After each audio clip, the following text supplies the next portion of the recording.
Good morning, good afternoon, good evening, depending on where you are in the world. Welcome to the webinar, Learning Amid Crisis, Advancing Literacy in Conflict and Post-Conflict Context.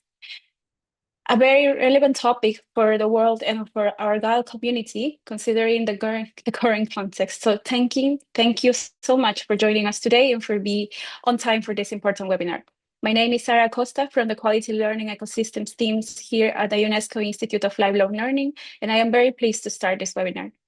We are here today because we share a common commitment to ensure that literacy remains a foundational component of the right to education and human development. Particularly in conflict contexts, literacy serves as a vital anchor for recovery and reconstruction. Today, we have a very rich agenda, which includes speakers and perspectives that represent different experiences and lessons learned coming from South Sudan, from Iraq, from Afghanistan, and from the Arab region. Our speakers today will share different experiences and perspectives about how literacy provision can serve as a bridge between immediate recovery and peaceful social development. But before we dive into this important topic, I would like to give you some housekeeping information. As you can now also see on the screen, you must have noticed that the webinar is being recorded and that we have simultaneous interpretation available in English, French, and Spanish. So please feel free to click on the globe at the bottom of your Zoom screen to select the language of your preference.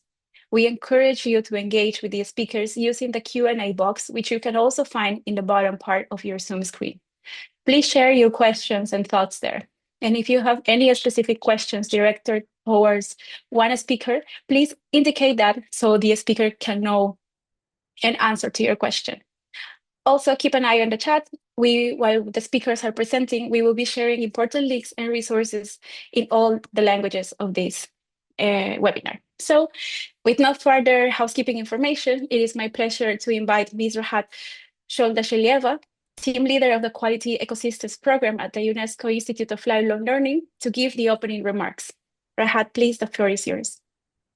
Thank you so much, Sarah. Good morning, good afternoon, good evening to everyone joining us from around the world. On behalf of the GAL Secretariat, I am pleased to welcome you to the webinar today, Learning Amid Crisis, Advancing Literacy in Conflict and Post-Conflict Contexts. Today, we invite you to reflect on a profound note. Literacy and conflict are deeply intertwined, and our shared commitment to literacy must remain as an unshakable pillar to the right of education. We often talk about literacy as a tool for economic resilience and civic participation, but in a crisis, its objective expands and changes. In conflict contexts, literacy is not just an educational goal. It's a psychological anchor, a mechanism for ensuring physical safety and security, and a critical component of community recovery. A recent report by Education Cannot Wait estimates that a staggering 258 million school-age children and adolescents have had their education disrupted by crisis worldwide. In the world's 20 most severe crisis contexts, 74 million are entirely out of school. These numbers we are seeing are not just statistics, they are a global wake-up call. Behind every single one of those numbers is a child. Alongside every child are parents, siblings, adults, and youth, and entire communities whose futures are being put on hold and their communities are shrunk, opportunities are shrunk and disrupted. This reality strikes at the very heart of our Global Alliance for Literacy community. Conflict and fragility are the greatest barrier to literacy in the Alliance's member countries. Countries facing these crises are disproportionately represented among those with the lowest adult literacy rates in the world, including GAL member countries like Afghanistan, Burkina Faso, the Central African Republic, Chad, Haiti, Mali, and South Sudan. We all know that when a crisis hits, the immediate instinct is survival and security. But survival is just the first step. The ultimate goal is sustainable peace, development, and equitable, inclusive human flourishing. In this context, literacy becomes a bridge, as Sarah has mentioned, between immediate crisis response and the long-term social recovery. As recognized by UNESCO's recommendation on adult learning and education, literacy allows adults to reclaim their economic, political, and social rights. When we look at historical evidence, places like Guinea, Sierra Leone, South Sudan, a clear pattern emerges. Transformative literacy is not a byproduct of peace building. It's a central driver of it. It's what allows processes of forgiveness, reconciliation, and structural reconstruction to actually take root. Yet the environments where this is needed most face multidimensional poverty, violence, and shattered infrastructure and disrupted livelihoods and opportunities. Educators and learners are displaced, buildings are destroyed, and formal adult literacy programs are pushed to the absolute margins. And in some cases, they are not offered at all. Because the context is fragile, our literacy provision and delivery models must be agile. To truly foster resilience, the provision of literacy in crisis context must adapt in three distinctive ways. First, community-based participatory. Second, trauma-informed. Third, peace-oriented. And all of these will be embedded in the next presentations of our speakers today. Across conflict-affected landscapes, from Iraq and Afghanistan to South Sudan, youth and adult literacy is an urgent necessity. We have rich discussion ahead of us. Our distinguished line of speakers joining us today will share first-hand accounts of what it takes to design, implement literacy programs that are still transformative, inclusive, despite difficult conditions of crisis and fragility.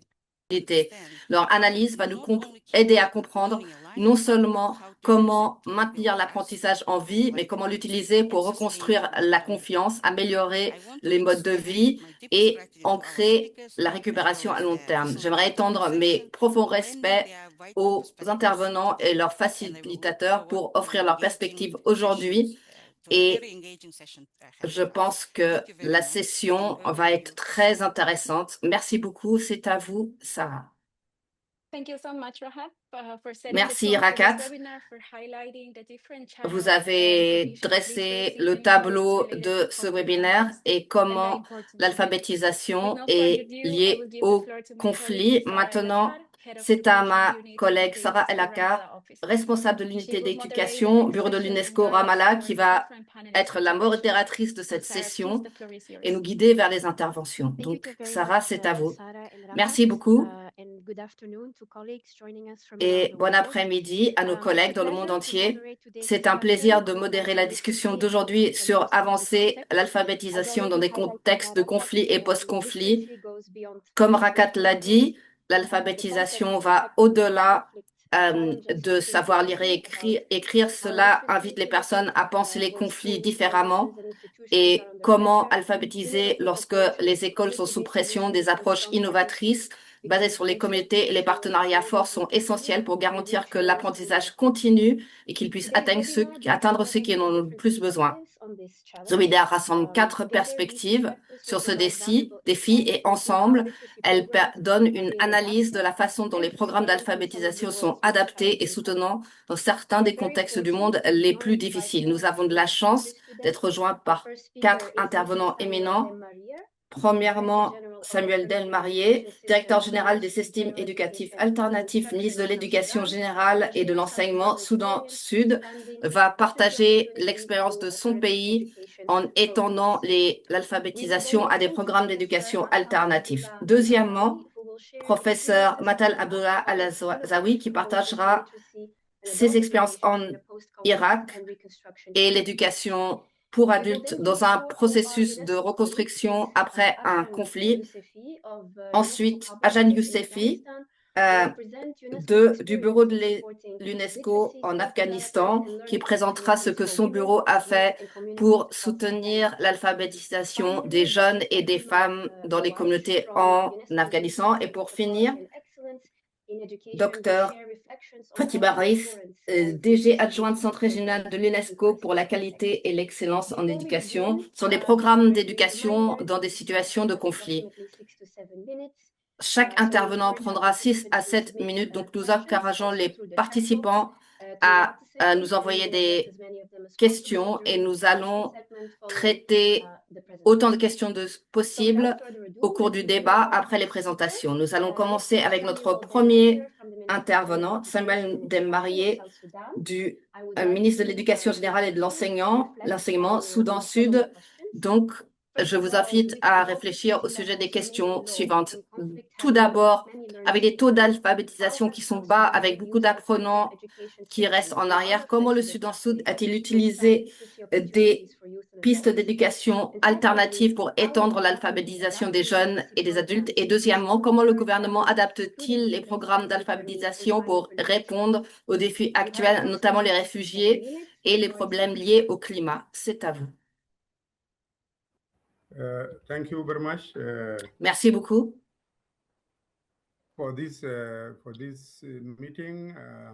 Merci pour cette invitation. Je suis ravie de vous rejoindre cet après-midi et bien sûr, comme vous savez, je suis Samuel Dembarié et je m'occupe des systèmes d'éducation alternatifs au sein du ministère de l'Éducation et de l'Enseignement. Les systèmes d'éducation alternatifs, c'est notamment les systèmes informels dans le pays qui travaillent pour fournir l'accès à l'éducation à nos élèves, nos jeunes, nos adultes. Et en ce faisant, nous avons deux programmes, deux ensembles d'interventions que nous utilisons afin de mettre cela en œuvre et augmenter le taux d'alphabétisation dans le pays. Nous avons 36% d'alphabétisation, ce qui est un désastre, surtout au sein des femmes du pays. Notre défi actuel est d'essayer de réduire ce taux d'analphabétisme. Est-ce que vous pouvez changer de diapositive? Merci.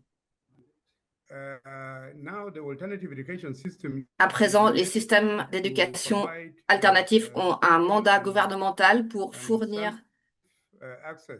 un accès équitable et sécure à une éducation de qualité et inclusive pour tous. Et voici donc une liste de 9 programmes ou interventions qui peuvent vraiment aider mon pays à éduquer et à augmenter l'alphabétisation. Donc, nous avons des programmes d'apprentissage accéléré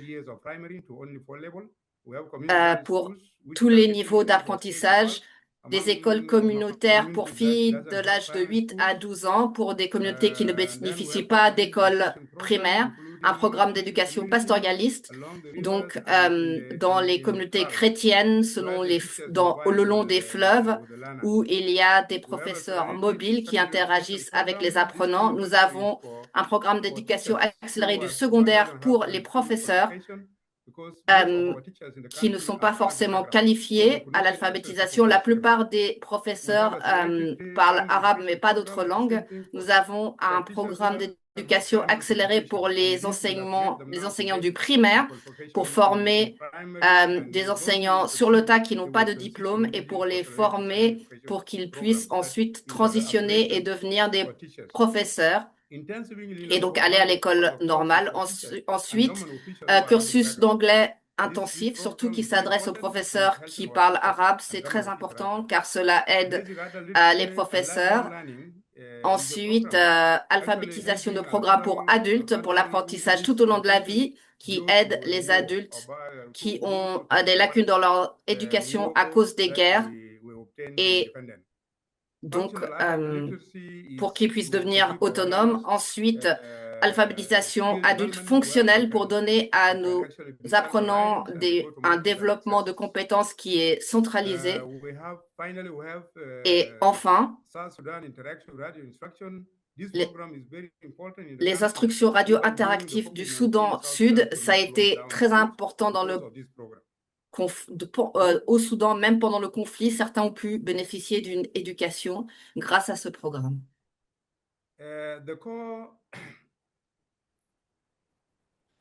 The core promise you, the core premise used and adult literacy Donc, is le not pilier central pour l'éducation des adultes is not stipule narrowly que l'alphabétisation an n'est pas educational, seulement metric or un but à atteindre ou un système de mesure goal. pour It is donc un a fundamental objectif de développement human secondaire. right Au and contraire, the c'est un droit fondamental humain basic for et une base primaire civil essentielle recovered and pour la récupération civique digital in ainsi que le real life numérique context. dans un contexte tel que le nôtre. In South Sudan, literacy Dans le is Soudan a Sud, direct l'alphabétisation enabler of socio-economic et contribue directement and active citizenship. à la citoyenneté sociale, économique et active. Countering to the mechanic of war, illiteracy Contrairement aux mécanismes de guerre, individual high les taux d'alphabétisation permettent à la cohésion sociale la réduction des tensions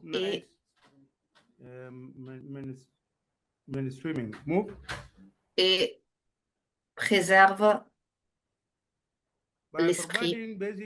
En fournissant de l'alphabétisation de base, nous autonomisons les citoyens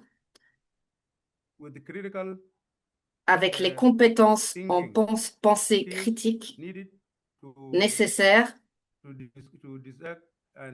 pour disséquer et démanteler les discours de haine,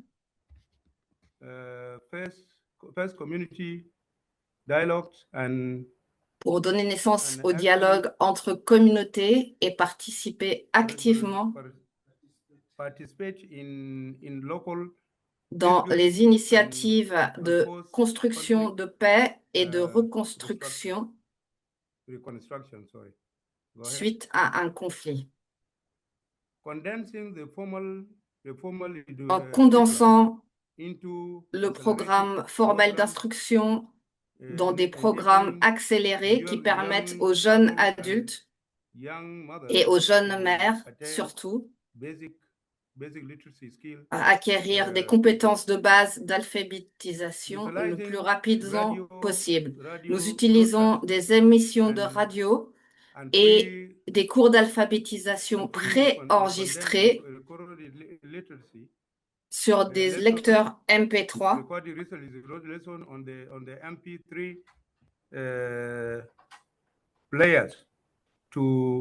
afin d'atteindre les apprenants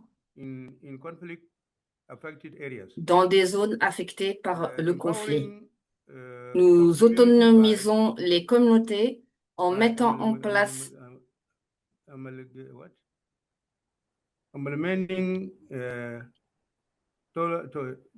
des programmes d'éducation sur mesure qui ciblent les populations affectées par les conflits au travers de partenaires éducatifs.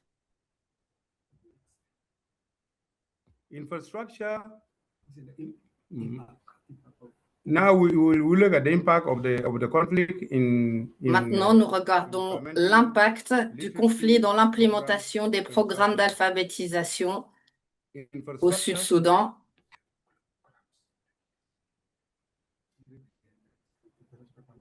I think now the infrastructure in this Je crois qu'en ce moment, dans ce contexte, l'infrastructure est dans une situation désastreuse. La plupart des enfants n'ont pas accès au chemin qui mène à l'école. Deuxièmement, donc les enseignants ne sont pas diplômés.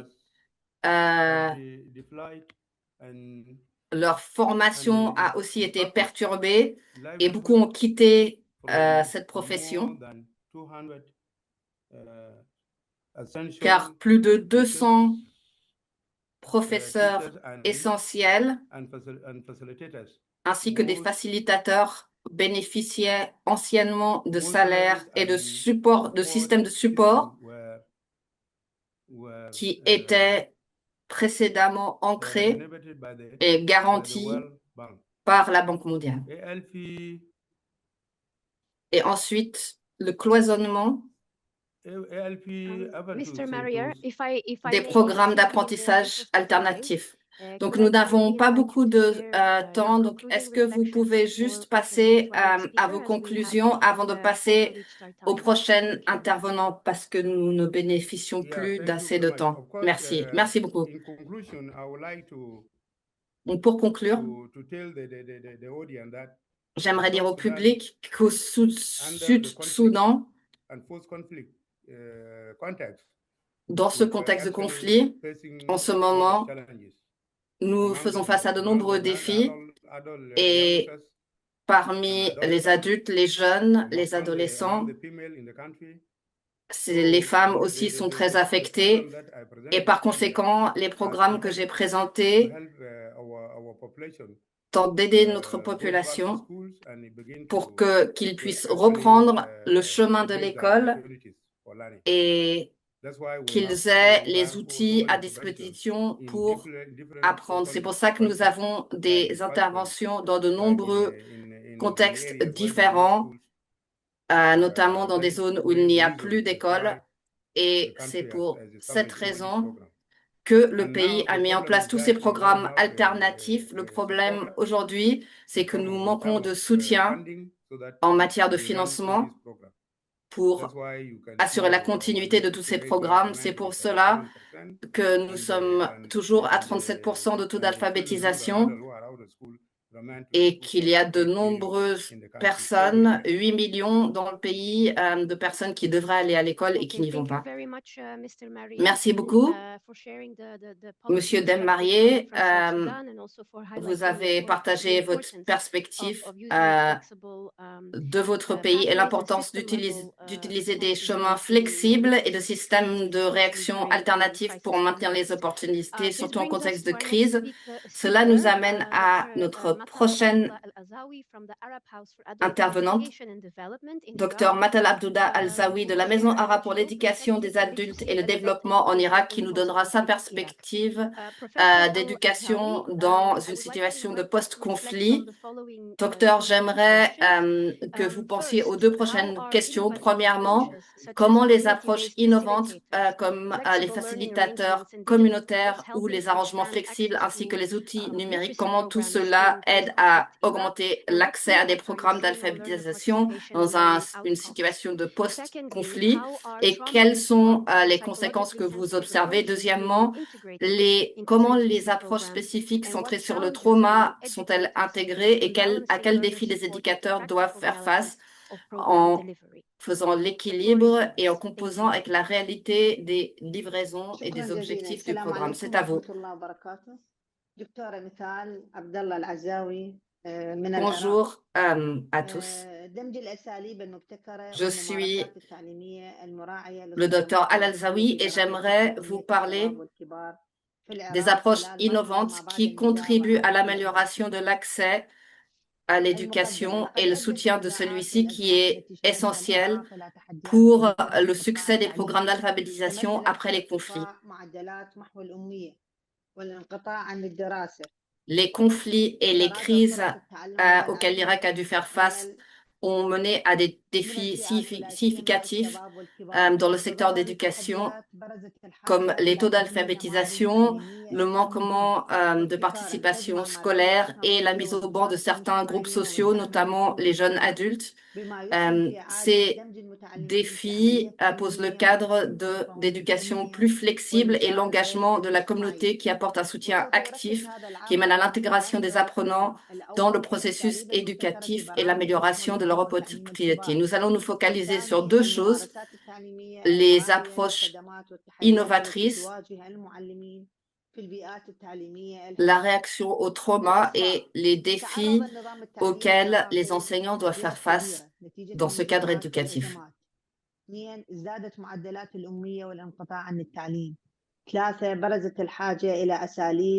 Notre système éducatif a dû faire face à beaucoup de défis à cause des conflits et des crises. Et donc, l'alphabétisation a augmenté, le taux de participation scolaire a baissé. Et il faut donc répondre aux besoins des jeunes. C'est une composante essentielle des programmes de récupération et de restructuration. Les approches innovatrices sont les classes mobiles, les facilitateurs, les emplois du temps mobiles et les outils numériques. Nous voulons étendre l'accès à l'éducation et aux communautés éducatives. L'enseignement mobile et les outils numériques utilisent des plateformes éducatives pour y mettre des activités électroniques et des jeux pour augmenter l'accès à des zones retirées du pays et pour rendre accès aux participants tout au long de la vie, notamment ceux qui n'ont pas participé à des programmes officiels. Nous avons aussi des facilitateurs de communautés qui construisent la confiance auprès des apprenants afin d'améliorer la communication avec les communautés locales. Nous fournissons du soutien terrain aux apprenants. Il y a aussi des programmes flexibles qui prennent en compte les circonstances familiales et qui s'adressent aux mères qui travaillent, aux jeunes, afin d'augmenter leur taux de participation. En ce qui concerne les évaluations de l'efficacité de ces méthodes innovantes, ces évaluations prennent en compte le taux d'inscription et des tests avant et après pour positionner les compétences, notamment en matière de compétences de vie et aussi d'alphabétisation, avant et après que les programmes soient complétés. Il y a des pratiques pour intégrer le trauma. Nous fournissons un environnement d'apprentissage sécure. Nous formons les enseignants à ces questions. Nous soutenons le bien-être sociable. Nous essayons d'augmenter la confiance en soi en utilisant des méthodes d'enseignement actives. En ce qui concerne le mécanisme de soutien psychosocial, nous avons besoin d'un dialogue sécure et de sessions de formation pour mettre en place des activités offrant un soutien spécialisé si besoin, qui mobilise également la famille et la communauté dans son ensemble, prenant en compte les défis des enseignants qui doivent intégrer ce soutien à un programme où il manque déjà de ressources et de formations spécialisées. Ils doivent aussi faire face à des niveaux d'élèves très différents et des évaluations. Pendant la phase de restructuration et de reconstruction, c'est important. Et ces approches novatrices contribuent à retenir les élèves et les apprenants dans le système éducatif. Ce soutien est considéré une pièce essentielle des programmes d'alphabétisation post-conflit. Voici mes recommandations. Premièrement, étendre l'utilisation de la technologie et des plateformes de e-learning.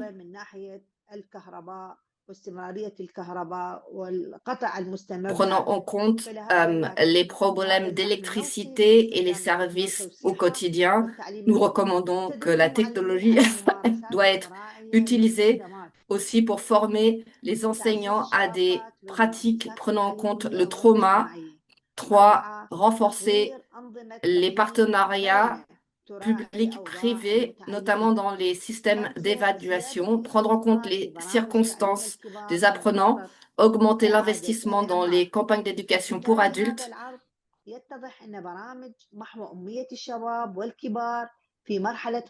est clair que les programmes d'alphabétisation pour les jeunes et les adultes dans des situations post-conflit ne concernent pas seulement la lecture, l'écriture, l'enseignement, mais aussi sont des pôles de reconstruction humain, renforçant la cohésion sociale et soutenant le développement durable. De plus, parce que nous sommes dans une situation de post-guerre où il est nécessaire de construire les êtres humains de l'avenir. Malgré ce conflit, il faut en prendre soin, tout particulièrement avec des approches novatrices, notamment l'apprentissage blended et des facilitateurs de communauté, ce qui contribue directement à renforcer l'accès à l'éducation en améliorant la qualité de celui-ci et en augmentant les taux de rétention. En même temps, l'intégration des pratiques d'éducation sensibles au trauma est un besoin éducationnel et communautaire pour garantir le soutien d'environnements éducatifs qui aident les apprenants à reprendre confiance en eux et renforcer leurs capacités. En gardant cela à l'esprit, il est important d'investir dans les bâtiments, la structure et l'infrastructure éducative et renforcer les communautés éducatives pour garantir la durabilité de ces systèmes et leur rôle dans la reconstruction et le développement. Merci beaucoup, j'apprécie beaucoup cette invitation. Merci, Dr. Al-Azaoui, d'avoir partagé votre expérience et de nous avoir montré comment des mesures très pratiques comme la facilitation communautaire, les emplois du temps flexibles, l'apprentissage numérique et d'autres outils peuvent rendre les programmes d'alphabétisation plus accessibles tout en garantissant que les apprenants reçoivent le soutien dont ils ont besoin. Nous avons déjà entendu des interventions très intéressantes de la part du Soudan Sud et de l'Irak. Nous encourageons tous les participants à partager toutes les questions ou réflexions que vous avez. Mettez cela dans le chat ou la boîte de dialogue questions-réponses afin de continuer la discussion après la présentation. Prochaine intervenante, Madame Arjan Yousefi, chargée de projet bureau de l'UNESCO, Kaboul, Afghanistan. Madame Yousefi, j'aimerais vous inviter à vous pencher sur deux questions. Premièrement, comment les programmes d'alphabétisation peuvent-ils contribuer à l'autonomisation et la résilience des femmes en Afghanistan, surtout dans le contexte de fragilité continue et d'opportunités éducatives limitées dans le pays? Deuxièmement, quels apprentissages pouvez-vous tirer de l'expérience de l'Afghanistan sur l'apprentissage dans un contexte de crise et comment cela peut-il informer les efforts internationaux de soutien? C'est à vous. Merci beaucoup pour cette opportunité. Ce sont des questions très importantes. J'aimerais à présent vous présenter cette présentation. Je ne vais pas forcément mentionner tous les détails, mais je partagerai cette présentation ensuite. Avant de regarder les diapos, j'aimerais commencer par vous dire que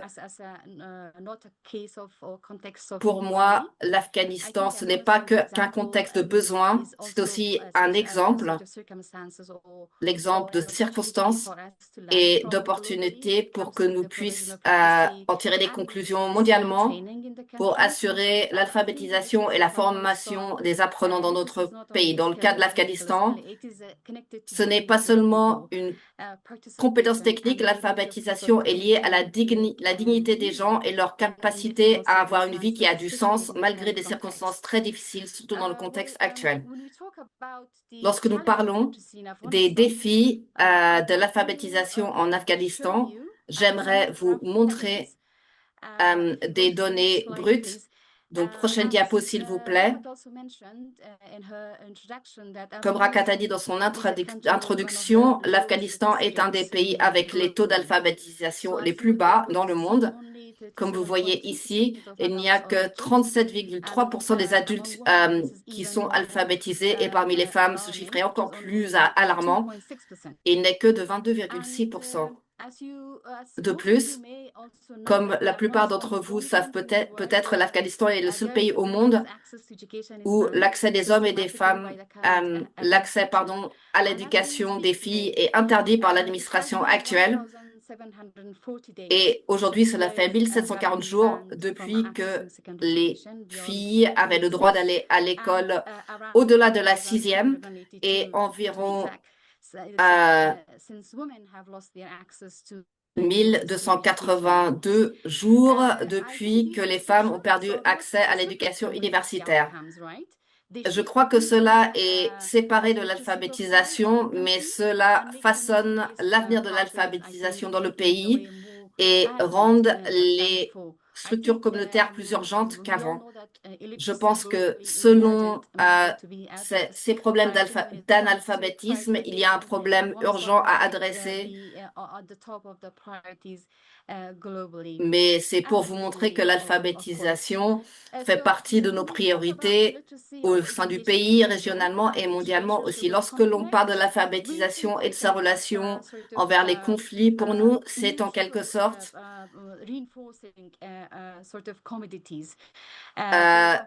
des produits de renforcement réciproque. Il y a cette relation donc réciproque et comme nous savons, le conflit perturbe les écoles, la mobilité des personnes, les services publics et la confiance au sein des communautés.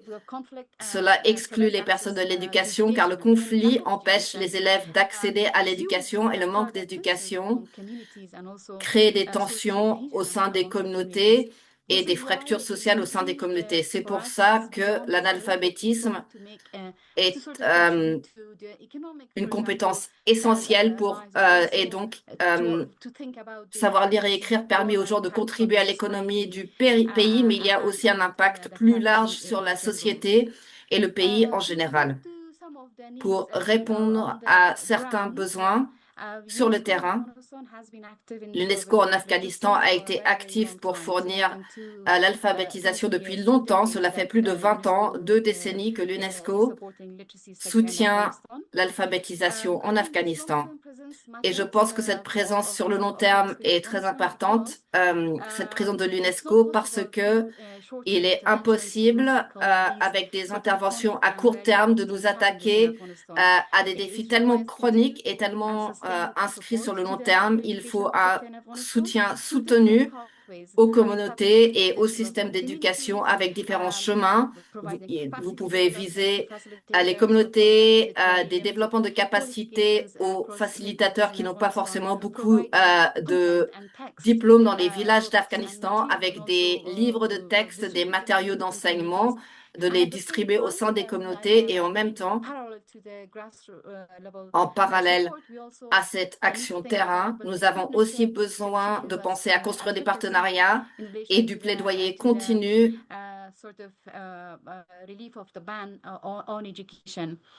et du militantisme pour tenter de lever cette interdiction éducative. La diapo suivante essaye de vous montrer comment l'alphabétisation reste une pierre fondamentale pour des développements futurs comme le développement des compétences, le mode de vie et la résilience dont parlaient mes collègues. Nous avons mené une étude pour tracer la population qui a montré qu'au-delà de la mesure des objectifs tangibles de l'alphabétisation, comme savoir lire et écrire ou avoir une activité économique, nous avons aussi compris et les analyses suggèrent que les personnes ont besoin de l'alphabétisation afin d'améliorer leur pouvoir d'indépendance et d'autonomisation, par exemple dans les décisions de famille, mieux comprendre leur situation financière. Si les femmes, par exemple, ne sont pas mobilisées par des activités économiques, au moins elles peuvent comprendre combien elles peuvent dépenser ou dépenser cela, prioriser les besoins du foyer. Lorsque nous parlons du programme communautaire en Afghanistan, jusqu'à présent, nous avons atteint plus d'1 million de personnes Et depuis 2021, nous avons pu travailler directement avec les communautés, les individus et atteindre plus de 60 000 individus au sein de la population des jeunes et adultes, dont 68% de femmes. Et nous avons vu que ces tendances ont progressé. De plus en plus d'adultes participent à nos programmes, malheureusement à cause de l'interdiction. En développant ce programme de plus en plus, nous essayons de renforcer une recentralisation sur le développement des compétences et inclure le soutien psychosocial aux individus pour de nombreuses raisons, notamment la situation économique actuelle où les gens ne parviennent que difficilement à joindre les deux bouts. Et donc, tout acte d'apprentissage est une vraie opportunité. En plus de ces 60 000 personnes, nous avons pu former 3 700 facilitateurs nous avons aussi formé 1 200 formateurs maîtres et développé des cours audio et vidéo, 200 pour permettre à différents chemins d'accès. Et pour répondre aux questions, quelles conclusions pouvons-nous tirer de l'Afghanistan? Il est très important d'ancrer l'apprentissage dans le local. Il ne faut pas être trop prescripteur dans la conception et la livraison des programmes éducatifs. Si on veut être efficace et si nous voulons que l'alphabétisation corresponde aux vrais besoins des communautaires, l'Afghanistan est un environnement très diversifié et malgré l'interdiction, il y a des communautés dans certaines provinces qui ont eu le courage d'ouvrir, par exemple, des petites écoles et des cursus de formation limités. Il faut trouver ces communautés, trouver ces réseaux, renforcer leur potentiel et travailler avec eux pour les garder hors de l'eau et leur apporter un soutien additionnel. Connecter l'alphabétisation à l'économie est très important, surtout dans notre contexte. L'éducation à elle toute seule est considérée un luxe. Les gens se disent pourquoi est-ce que je dois prendre 2 ou 3 heures de ma vie quotidienne pour aller à un cours si cela ne va pas améliorer ma vie au quotidien. Donc, il faut absolument réagir à ce genre de commentaires sur le terrain.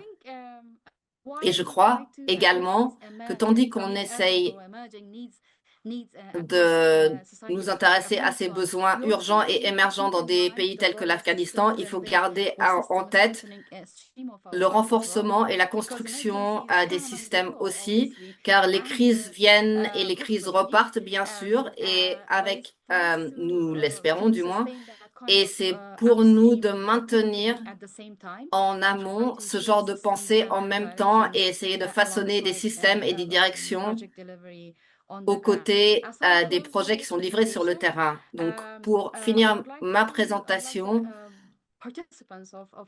j'aimerais que les participants aujourd'hui puissent réfléchir à cette question particulière ici. Cela change. Qu'est-ce que cela signifierait-il de voir l'alphabétisation non seulement à un produit à livrer, mais comme quelque chose que les personnes continuent à créer, quelles que soient les conditions de pauvreté et d'exclusion? Et en ce qui concerne l'Afghanistan, une dernière conclusion pour moi, personnellement, qu'il faut voir les apprenants pas du tout comme des bénéficiaires, mais comme des agents de résilience et de changement social. Et je crois que c'est seulement de cette façon que nous pouvons contribuer à une réaction sur le long terme aux besoins sur le terrain et aux défis auxquels on doit faire face dans ce pays. Voilà, c'est à vous. Merci beaucoup, Arjan, pour ce partage en Afghanistan, qui, bien sûr, a mis en exergue des leçons très importantes à tirer de ce pays. Donc, dernier intervenante, Dr Fatima Raïs, DG adjointe du Centre régional de l'UNESCO pour la qualité et l'excellence en éducation. Docteur, j'aimerais que vous puissiez réfléchir sur deux questions. Premièrement, quelles sont les caractéristiques clés des programmes d'alphabétisation de qualité et efficaces dans un contexte de crise et comment les maintenir malgré les problèmes de ressources et d'instabilité. Deuxièmement, que pouvez-vous nous dire des facteurs qui ont le plus d'influence sur les programmes d'alphabétisation, surtout pour les femmes, les personnes déplacées et autres populations vulnérables? C'est à vous. Bonjour à tous. J'ai été mandatée pour vous rejoindre de la part du Centre régional de l'UNESCO pour la qualité et l'excellence en éducation. J'aimerais remercier le GAL et l'UL pour l'organisation de ce webinaire important et opportun. C'est un honneur de partager mes analyses du monde arabe en ce qui concerne la qualité et l'excellence en éducation dans un contexte de crise. Donc, premièrement, la question de la définition de l'alphabétisation dans un contexte de crise, des réponses aux situations d'urgence, à la durabilité. Donc, les crises ne perturbent pas seulement l'éducation, ils perpétuent aussi la pauvreté et la vulnérabilité. L'alphabétisation au contexte de crise mène à la récupération, l'automatisation et la construction de paix. La qualité des programmes d'alphabétisation détermine si une intervention est temporaire ou si elle crée un impact durable. Il y a donc trois changements qui sont nécessaires lors de cette analyse. Premièrement, il faut que les programmes soient basiques et essentiels. Il faut donc réduire les détails généraux institutionnels et seulement retenir ce qui sert directement à les contextes de crise. Deuxièmement, clarifier la construction de paix, montrer comment l'alphabétisation peut réduire l'exclusion, soutenir le dialogue et renforcer la cohésion sociale. Troisièmement, opérationnaliser la qualité, donc se déplacer de principes à des démarches pratiques, des indicateurs et des exemples que d'autres groupes peuvent appliquer. Le message clé ici est que l'assurance de qualité fait le pont entre l'urgence, les activités d'alphabétisation et les systèmes mesurables, inclusifs d'apprentissage qui soutiennent la paix. Donc, pourquoi l'alphabétisation est-elle si importante dans un contexte de crise? Les crises perturbent l'apprentissage, mais l'alphabétisation peut soutenir la récupération, la continuité dans l'apprentissage avec des initiatives brèves, flexibles et ancrées dans les communautés donne des occasions pour maintenir l'apprentissage en vie, même quand les écoles, les enseignants, les matériaux et les systèmes de données ne fonctionnent plus. Protection et dignité. L'alphabétisation fournit un accès à l'information, à des services, à des droits et des décisions plus sécures, surtout en ce qui concerne les femmes, les jeunes, les réfugiés et les apprenants qui font partie de populations déplacées. Paix et résilience. Lorsque l'alphabétisation prend en compte la sensibilité au conflit, elle peut renforcer l'inclusion, le dialogue, la préparation psychosociale et la participation aux activités communautaires. L'évidence nous montre que les programmes d'alphabétisation pendant les conflits et les situations de crise doivent explicitement connecter l'alphabétisation, la sensibilité au conflit et l'évaluation. Comment l'alphabétisation fonctionne en tant que mécanisme pour construire la paix. L'accès pour atteindre les apprenants exclus de façon juste et prévenir la renforçation des inégalités parmi les groupes. Deuxièmement, il faut retirer les situations biaisées et intégrer la paix, la sécurité, les compétences en matière de vie et la résolution de conflits. Troisièmement, donc la participation, mobiliser les familles, les jeunes, les femmes et les communautés locales dans la conception et la livraison des cours. Quatrièmement, indépendance, construire la confiance, la communication et la participation civique grâce à l'alphabétisation. Et cinquième, la cohésion, utiliser les espaces d'apprentissage pour reconstruire la confiance et soutenir la récupération. Donc, spécifiquement dans le monde arabe, au Liban, la politique d'éducation et de langage est connectée à l'identité et la construction de paix. En Irak, la conscientisation des femmes et les programmes de leur inclusion connectent l'alphabétisation à la participation.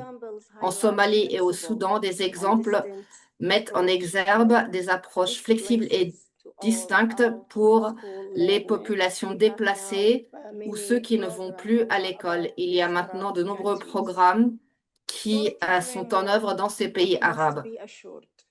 Donc, le cadre collectif, ce qu'il faut garantir. Il y a 5 domaines pour l'alphabétisation en temps de crise. Premièrement, qualité d'accès. Qui est concerné? Est-ce qu'il s'agit de femmes, de jeunes, de réfugiés, d'apprenants déplacés ou de groupes marginalisés? Ces groupes sont-ils tous inclus? Deuxièmement, qualité du contenu. Le contenu est-il pertinent en ce qui concerne la vie de tous les jours, la paix, la santé, la sécurité, l'accès à des opportunités pour gagner sa vie et les compétences numériques. Troisièmement, qualité d'implémentation. Les facilitateurs sont-ils formés? Les espaces d'apprentissage sont-ils sécures, flexibles et appropriés de façon culturelle et linguistique? Quatrièmement, qualité des débouchés d'apprentissage. Est-ce que l'écriture, la lecture, l'apprentissage, la connaissance des chiffres, la confiance et les compétences de vie ont-elles augmenté? Et pour finir, qualité d'impact. Est-ce que le programme a contribué à une cohésion sociale, à une récupération, à la participation ou à la capacité de gagner sa vie? Cela schématise le cadre précédent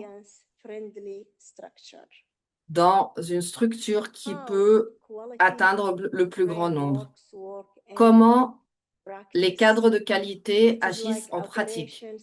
Cela ressemble à un cycle opérationnel qui va des normes à une adaptation sur le terrain. Premièrement, il faut évaluer le contexte. Est-ce que le système de qualité et le cadre permet d'avoir accès à des données et à donner du feedback? Il faut donc utiliser les données de la communauté et leur feedback pour améliorer les livraisons et soutenir l'impact. Deuxièmement, établir des normes. Définir des normes de qualité et des attentes minimum pour l'accès, le contenu, la facilitation et la sécurité. Troisième élément, la conception et la livraison. Choisir des chemins courts, mobiles, basés sur les communautés, intégrés et numériques. Quatrièmement, mesurer l'apprentissage, utiliser des évaluations de base pour des compétences simples et pas uniquement des rapports classiques. Cinquièmement, adapter et changer l'échelle, cartographier les apprenants, les langues, les risques, les barrières d'accès et les services existants. L'ancrage de façon évidente,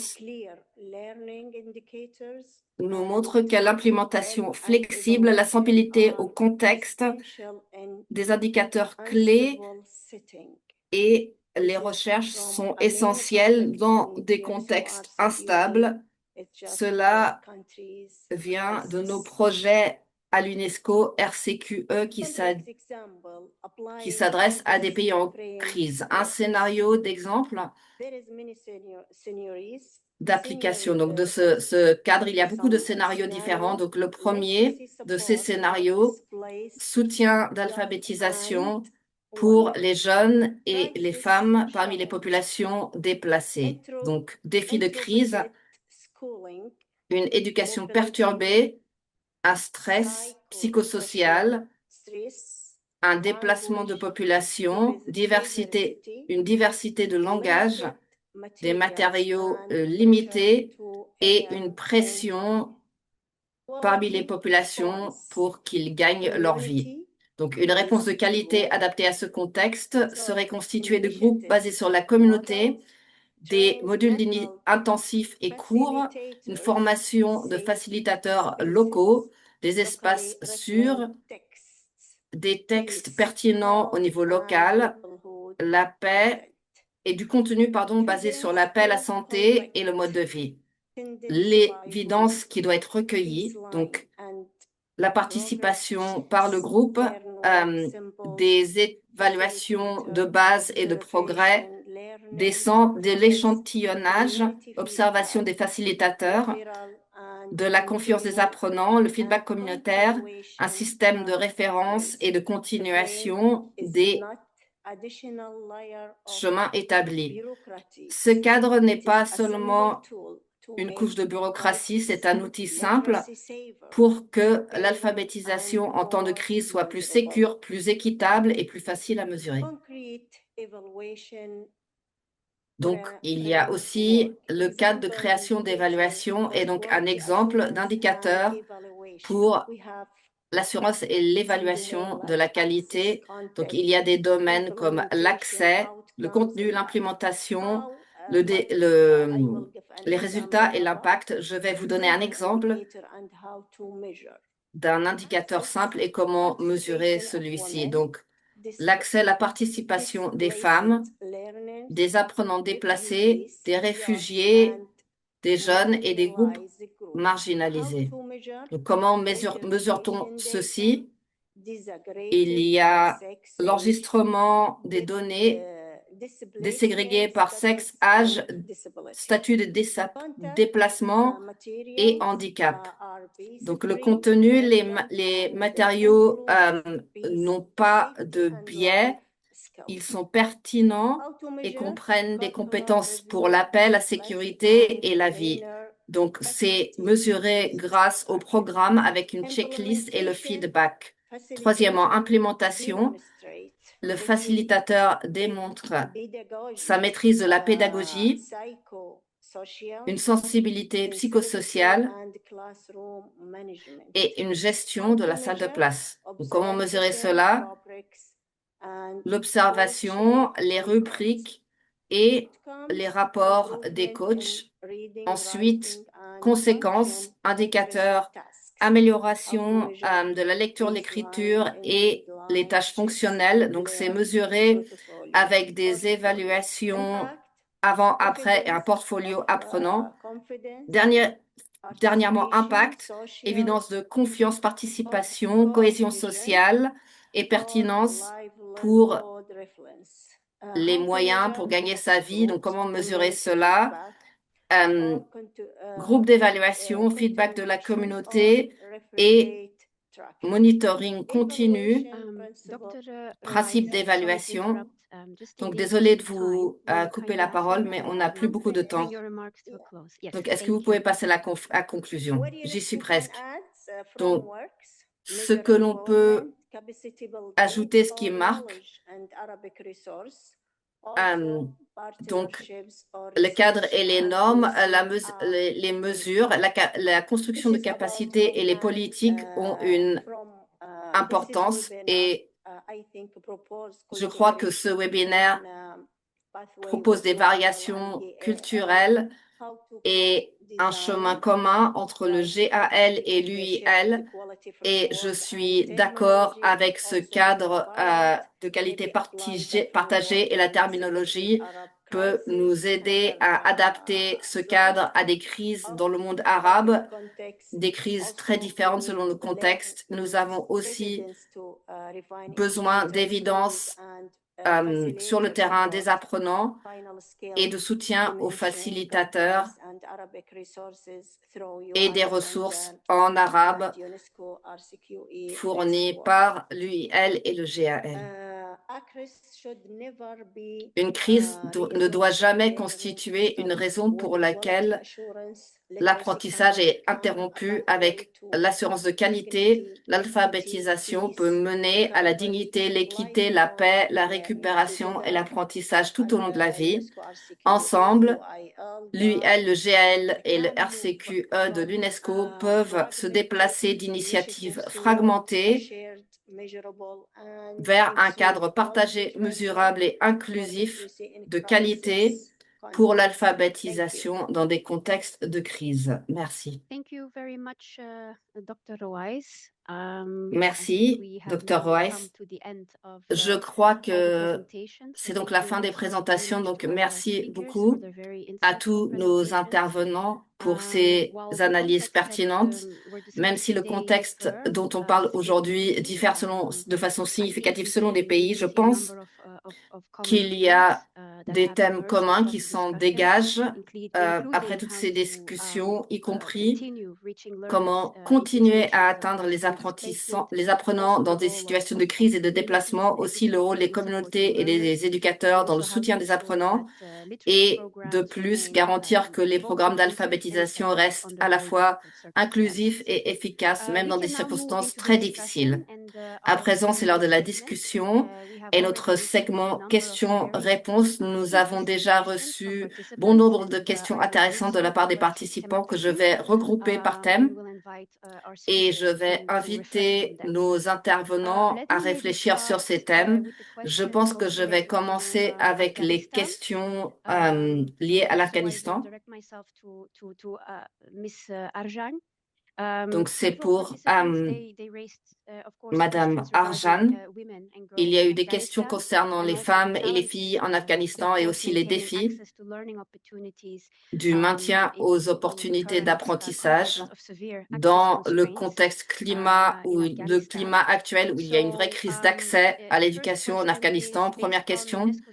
En vous basant sur l'expérience de l'UNESCO, quelles approches ont été les plus efficaces dans l'accès aux femmes apprenantes malgré les crises et le contexte vraiment spécifique à l'Afghanistan? Deuxième question, comment les programmes d'alphabétisation peuvent-ils aller au-delà de l'alphabétisation elle-même et créer des chemins vers plus d'autosuffisance, mais aussi des occasions pour les femmes, y compris le développement des compétences, comme vous avez dit lors de votre présentation, mais également la certification et d'autres formes de reconnaissance.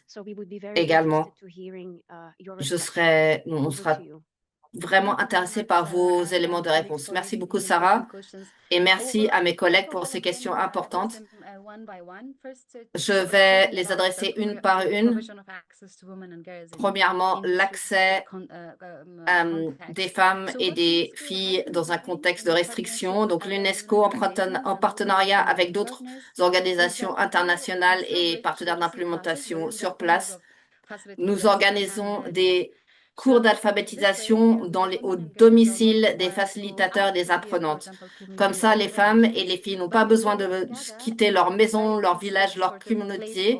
Elles peuvent se retrouver dans un endroit très sûr, un environnement très sûr, fourni par cette même communauté. Une communauté qui soutient volontairement la continuation de l'apprentissage dans ce cadre. En même temps, ces actes en personne, avec ces mécanismes communautaires, le programme fournit aussi des programmes d'éducation à distance. Récemment, nous avons lancé une plateforme qui s'appelle Passawat, qui en farsi veut dire illettré, qui cible les jeunes et les jeunes adultes qui n'ont pas de compétences en matière d'alphabétisation où certains sont à moitié lettrés. Et donc, cette plateforme rend des matériels disponibles pour ceux qui ne peuvent pas participer à des cours en personne, mais comme cela, ils ont accès à la plateforme, à leur rythme où qu'ils se trouvent. En même temps, nous soutenons des organisations communautaires qui, sur une base du volontariat, organisent des cours. Cela comprend aussi la formation de facilitateurs et nous fournissons cela pour que des cours puissent être organisés et des cursus de formation aussi. Deuxième question, donc connecter l'alphabétisation à la résilience dans un sens plus grand. Nous connectons l'alphabétisation à des compétences pratiques qui visent un but spécifique. D'abord, on essaye de comprendre la demande du marché et aussi ce à quoi les apprenants aspirent dans différentes communautés. Par exemple, l'artisanat, qui est une compétence traditionnelle en Afghanistan, c'est une compétence viable dans le contexte actuel, par exemple, pour le tissage, pour fabriquer des tapis, peut être fait dans le domicile des intervenantes. Donc cela, c'est des méthodes pour accoler l'alphabétisation à des activités économiques et aussi pour atteindre des femmes qui n'ont pas le droit d'aller dehors sans compagnon mâle, ce qui est le cas dans la plupart des provinces. Donc, il faut être très créatif presque au quotidien pour trouver ces méthodes pour continuer à livrer un apprentissage. Et donc, troisième question concerne les restrictions, il me semble.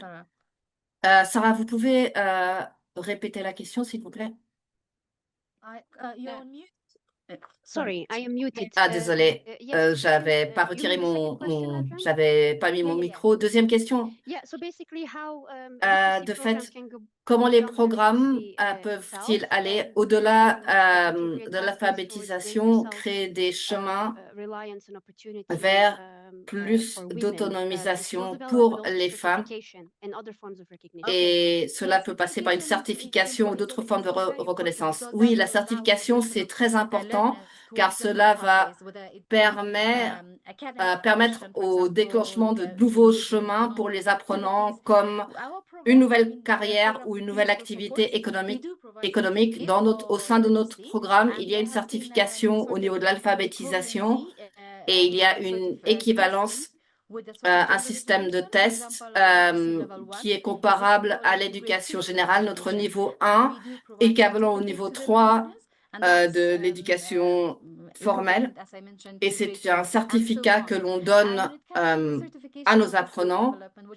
En ce qui concerne la certification du développement de compétences, qui est liée aux autorités des TVET en Afghanistan, nous avons commencé par mettre en ligne différentes compétences développées au sein de nos programmes dans le cadre des normes officielles en matière d'éducation mises en place par le gouvernement précédent d'Afghanistan qui avait développé des normes et de la consultation en partenariat avec d'autres pays. Donc, ce cadre existe. Donc, nous l'avons retrouvé pour mobiliser ces actifs et nous essayons de faire correspondre nos compétences avec ces normes nationales.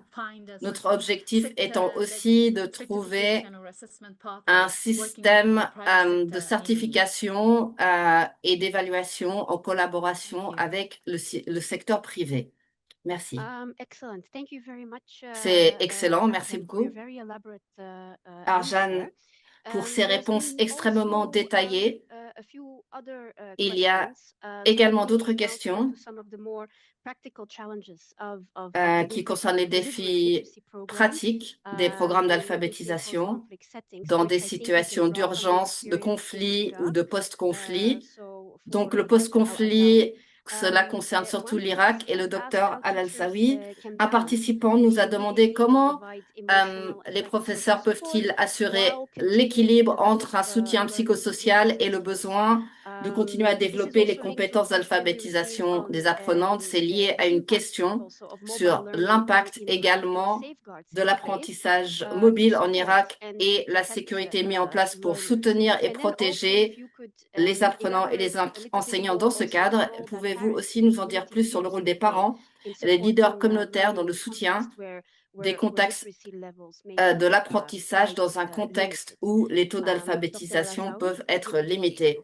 Donc, le docteur Al-Alsawi, c'est à vous.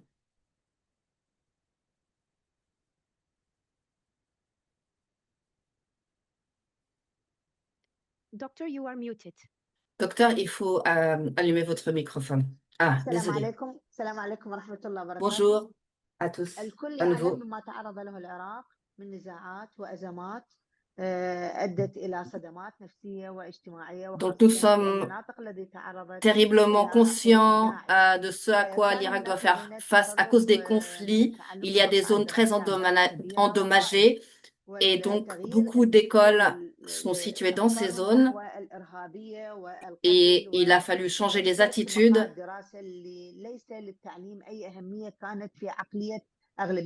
Il y a donc beaucoup de personnes qui ont arrêté d'aller à l'école pour diverses raisons, à un âge très jeune. Et il y a eu une grande campagne organisée par le gouvernement pour fournir tout le soutien nécessaire, ainsi que le soutien émotionnel pour ramener les étudiants en classe. Ce fut une campagne de large envergure conduite par le gouvernement et aussi une partie des apprenants qui se basait sur la coopération étroite entre le gouvernement et d'autres organisations et institutions pour fournir l'infrastructure, les outils et les instruments pour que les apprenants puissent mieux apprendre loin d'un contexte d'extrémisme. Et le gouvernement a fait énormément d'efforts, ainsi que les organisations locales,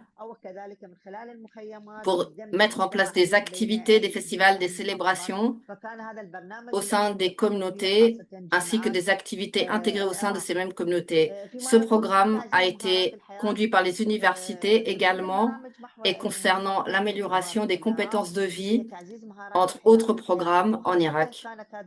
Et donc, il faut améliorer ces compétences tout au long de la vie, surtout pour les femmes. Et aujourd'hui, à l'avenir, nous voulons intégrer ces outils de compétences de vie tout au long de la vie pour les hommes aussi, des compétences qui ont été basiques à la base, mais maintenant on les a améliorées pour inclure tout un tas de compétences qui correspondent au marché du travail pour faire le pont entre les besoins des personnes qui n'ont pas bénéficié d'apprentissage du tout et nous encourageons toute la population à aller dans ces centres d'éducation pour acquérir plus de compétences comme des ateliers dans l'artisanat notamment et d'autres qui aident et soutiennent des personnes. Cela ne concerne non seulement l'alphabétisation, mais aussi des éléments techniques et pratiques au sein d'ateliers. Pour conclure, pas tous les centres d'alphabétisation ne bénéficient uniquement de compétences d'alphabétisation, mais selon le budget et les besoins des villes différents, il y a une infrastructure pour ces équipements et ces structures. En Irak, la situation politique et économique reste quelque peu instable et nous souffrons de l'incapacité à mettre en œuvre de telles formations et de tels chemins de façon complète dans le pays. Il y a encore des gens qui n'en bénéficient pas et il faut ramener toute la population dans son ensemble à la normale. Et c'est quelque chose que nous constatons tous les jours. Il y a une stabilité relative, mais elle n'est pas absolue dans tout le pays. Politiquement, nous restons un pays instable et donc en ce qui concerne l'apprentissage mobile, nous avons besoin de plus de soutien, pas seulement de la part du gouvernement, il faut plus de soutien de la part des organisations mondiales pour l'apprentissage et aussi les capacités de vie. Il faut connecter les deux pour que les personnes puissent avoir accès à des revenus.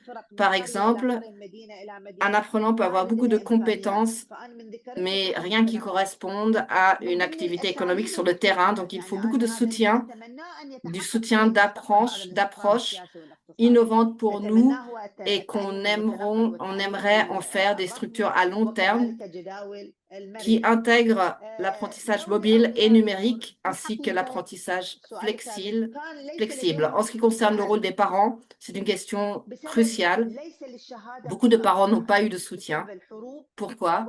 Parce que les certificats et ainsi de suite n'ont pas pu jouer un rôle à cause de la guerre et les autres crises, ainsi que d'autres facteurs en Irak. Et de nombreuses personnes ont des diplômes, des certificats et sont apparus sur le marché du travail, mais leurs diplômes et leurs certificats n'ont servi à absolument à rien. Il y a beaucoup de familles qui vivent sous le seuil de pauvreté qui pourtant ont ces diplômes et certificats. Il y a néanmoins une classe moyenne au sein de notre société. Elle n'a pas complètement disparu et cette classe moyenne pousse leurs enfants pour qu'ils puissent soutenir les personnes en grande pauvreté qui souffrent encore des situations de crise politique. Il y a une grande campagne pour sensibiliser le peuple par les leaders communautaires, les enseignants, les facilitateurs de haut talent, des personnes très charismatiques qui encouragent les étudiants, les fils, les filles de cette classe moyenne pour qu'ils puissent retourner sur les bancs de la faculté. Et je pense que ça a été un grand succès pour nous. Nous avons attiré de nombreux apprenants qui sont retournés en classe. Et je crois que c'est une des démarches les plus importantes pour nous qui a été mise en place par le ministre de l'Éducation. Et une fois de plus, c'est pour faciliter l'accès à des programmes et activités d'apprentissage pour que les étudiants, lorsqu'ils ont complété leur cursus, ils ont des licences, des diplômes, par exemple une licence. Et nous avons ouvert des salles de classe qui s'adressent même aux plus jeunes, aux élèves de CM1, de CM2, des cursus qui donnent accès à un programme qui prépare aux examens ministériels. Et cela donne un certificat, une licence. Il y a plusieurs niveaux, mais cela crée des chemins vers l'avenir. Et une fois que ces jeunes ont complété leur formation, ils peuvent progresser dans leur carrière, y compris une carrière possible dans l'éducation. Il y a des nouveaux programmes, des nouvelles lois qui peuvent faire perdurer l'apprentissage tout au long de la vie pour qu'une fois que les apprenants ont des certificats, ils peuvent trouver de nouvelles opportunités de carrière. Donc, on fait des très gros progrès dans ce domaine et l'Irak a eu des expériences avec succès lorsqu'on regarde l'alphabétisation de base. Malgré la situation politique et économique, nous avons commencé à surmonter quelques-uns de ces obstacles. Merci beaucoup. Merci beaucoup, le docteur Al-Azawi, pour cette intervention très subtile. Nous avons un dernier groupe de questions concernant l'évaluation et la qualité qui s'inscrit dans des systèmes plus larges pour soutenir le maintien de l'alphabétisation en situation de crise. Donc, c'est une question pour le docteur Fatima Raïs. Les participants, un participant a demandé comment le progrès des apprenants peut être évalué dans des contextes caractérisés par beaucoup d'instabilité et de déplacement des populations. Et il y a cette question, il y a une autre question également concernant la certification, comment les programmes d'alphabétisation peuvent fournir des certifications et une reconnaissance qui soutient les apprenants, surtout les femmes, pour qu'elles aient accès à plus d'opportunités. Donc, du point de vue de la qualité et de l'excellence, j'aimerais connaître vos pensées sur cette question. C'est à vous, Dr. Fatima Raïs. Merci, Sarah. يمكن أنا الآن بس بجاوب باللغة العربية كان عرضي باللغة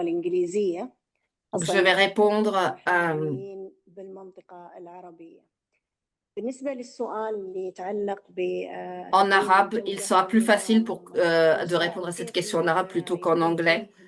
Donc, en ce qui concerne la qualité et la façon dont nous pouvons bénéficier d'un soutien divers concernant l'équité et la justice, donc comment est-ce possible pour nous d'assister le progrès des enseignants? Le centre a travaillé sur différents programmes afin d'identifier les besoins des pays, surtout les pays qui doivent faire face à des problèmes et des crises comme le Yémen, la Somalie, le Liban, la Syrie et l'Afghanistan, de façon à ce que nous pouvons aider ces pays à créer des modèles pour évaluer la qualité de l'apprentissage en temps de crise. Bien sûr, certains de ces crises sont économiques, d'autres politiques et d'autres encore humanitaires, mais nous pouvons prendre cela en compte pour mettre en place un ensemble de normes pour évaluer les professeurs. Et cette évaluation vise à renforcer les capacités afin de garantir et de tout compiler pour créer un écosystème intégré qui soutient les professeurs dans les salles de classe,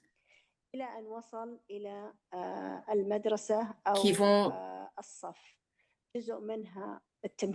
de la salle de classe jusqu'aux politiques nationales pour autonomiser, renforcer les capacités et améliorer le programme ainsi que l'infrastructure scolaire. Comme vous le savez, nous sommes au milieu d'une révolution numérique et notre centre a travaillé aussi sur la construction d'une plateforme pour renforcer les capacités. Et sur cette plateforme, il y a des normes pour renforcer les compétences des enseignants, les compétences techniques, les compétences basées sur la valeur, les compétences basées sur les programmes scolaires et sur le budget avec des licences, par exemple les programmes d'alphabétisation. Comment pouvons-nous mettre en place des licences reconnues, surtout en ce qui concerne les femmes, et aussi la mise en place de recommandations clés par UNESCO. Et donc, en 2023, de telles recommandations ont été mises en place, une décision de reconnaître les qualifications, les diplômes. Aujourd'hui, le centre travaille sur une autre initiative clé. Les régions doivent garantir que les apprenants à tous les âges, où qu'ils soient, bénéficient de systèmes pilotes afin de voir qu'après les tests ou les évaluations, le système travaille pour la construction d'un écosystème qui utilise des outils différents et des instruments différents pour l'évaluation afin de garantir la reconnaissance complète de tels apprentissages, car nous sommes maintenant à un stade où nous reconnaissons que l'apprentissage tout au long de la vie n'est pas seulement lié à l'alphabétisation en tant que telle, mais à beaucoup plus de conséquences. Et donc, il faut recueillir les données et reconnaître quelles sont les stratégies clés et les partenaires clés pour établir un cadre de référence pour l'assurance de qualité. Ce sont des chemins stratégiques et innovants pour améliorer l'apprentissage tout au long de la vie et reconnaître cet apprentissage. Merci pour vos questions. Merci, Dr. Royce, pour votre réaction et analyse pertinente. Comme nous n'avons pas beaucoup de temps, voici la fin de la session questions-réponses. J'aimerais vous remercier et remercier tous nos intervenants pour la discussion très riche. Les participants ont parlé de beaucoup de choses très intéressantes. Malheureusement, on ne peut pas répondre à toutes vos questions individuellement. Maintenant, c'est à nos collègues de l'UIL pour les remarques de fin. Donc, Rakat, c'est à vous. Merci infiniment, Sarah, et merci aux intervenants.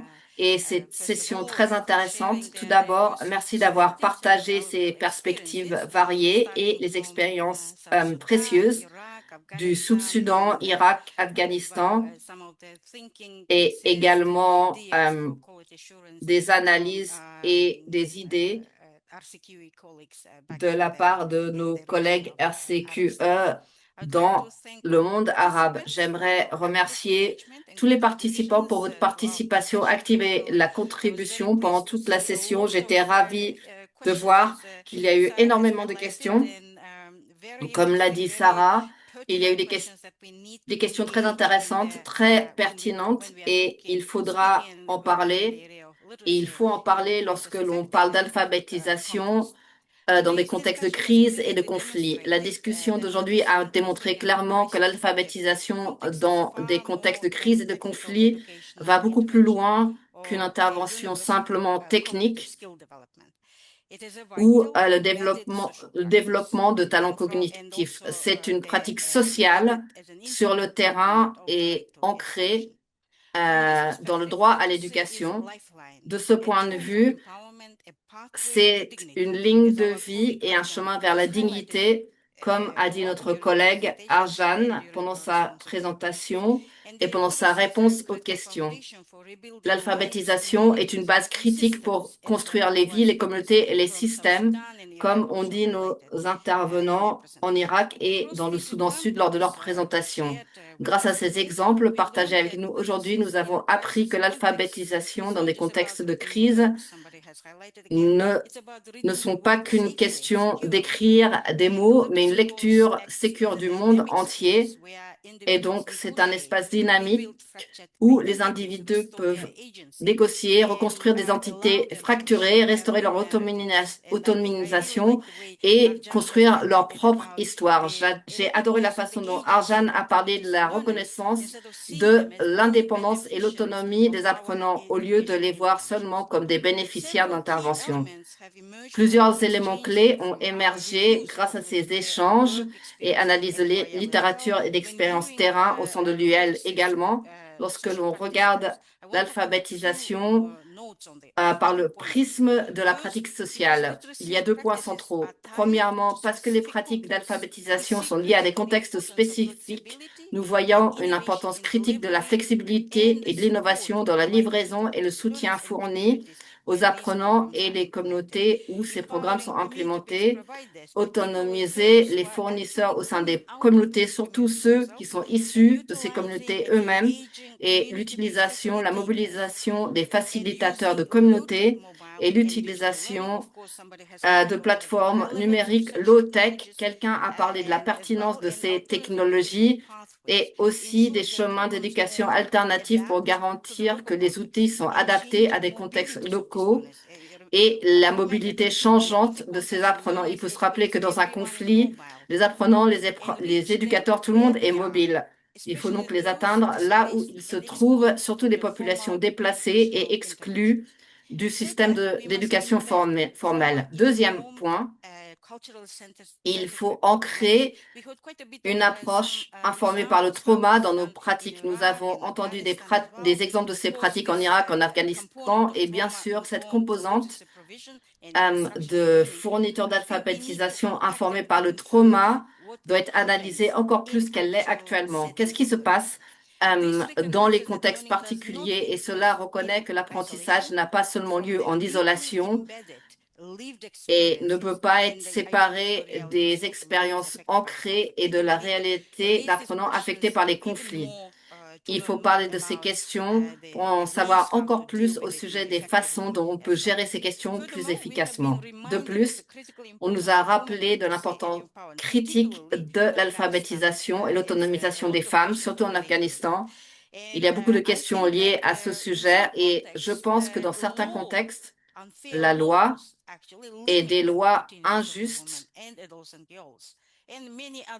retire les opportunités aux femmes, aux filles et à d'autres groupes vulnérables. Il faut parler de ces questions à un niveau international, mais en même temps, comme l'a dit Arjan, il faut trouver des solutions créatrices pour atteindre ces populations jusqu'à ce que la situation change ou de façon simultanée ont fait un plaidoyer pour les droits des femmes à l'éducation sur la scène internationale, mais il faut que cela ait lieu aussi à un niveau régional et local. Aussi, en tant que pratique sociale, l'alphabétisation n'est pas une pratique neutre. Il faut l'admettre, les programmes doivent créer des espaces de transformation pour l'indépendance et la résilience pour les femmes et tous les autres apprenants. Ces expériences offrent des leçons importantes pour la communauté mondiale concernant la durabilité de l'éducation en faisant levier des connaissances locales. Il est très important de mobiliser cette connaissance locale, surtout dans un contexte de conflit. Que peut-on apprendre de cela et quelles stratégies en émergent? Cela fait appel aussi à des organisations comme UNESCO et d'autres de reconnaître comment les pratiques d'alphabétisation sont liées à la survie de tous les jours, ce qui exige une connexion entre le financement de l'alphabétisation, mais aussi le financement de santé et de nutrition, entre autres. Ces fonds sont plus efficaces lorsqu'ils sont ancrés dans ces programmes qui s'appliquent à la survie directe des apprenants. Cette discussion a renforcé le fait que l'alphabétisation n'est pas seulement une arrière-pensée, une activité à ajouter ou un programme isolé. Au contraire, c'est une base composante et essentielle de notre réaction et effort de récupération des organisations internationales dans les pays en conflit. C'est pour ça qu'il ne faut pas quelque chose de trop standardisé, mais un investissement dans des programmes de bonne qualité, inclusifs et équitables, qui mobilisent les capacités des facilitateurs, qui créent des liens avec les communautés en tant que co-créatrices des programmes, avec des interventions qui prouvent, comme l'a dit Fatima Royce, d'apprentissage et de développement durable. En même temps, les défis sont significatifs. Ils ont déjà été mentionnés. Je ne vais pas les mentionner à nouveau. Mais aujourd'hui, grâce à ces exemples, nous avons appris que même dans les circonstances les plus difficiles, il y a des exemples puissants de résilience, d'engagement, d'innovation et d'impact. Et je crois qu'il faut construire sur ces bases.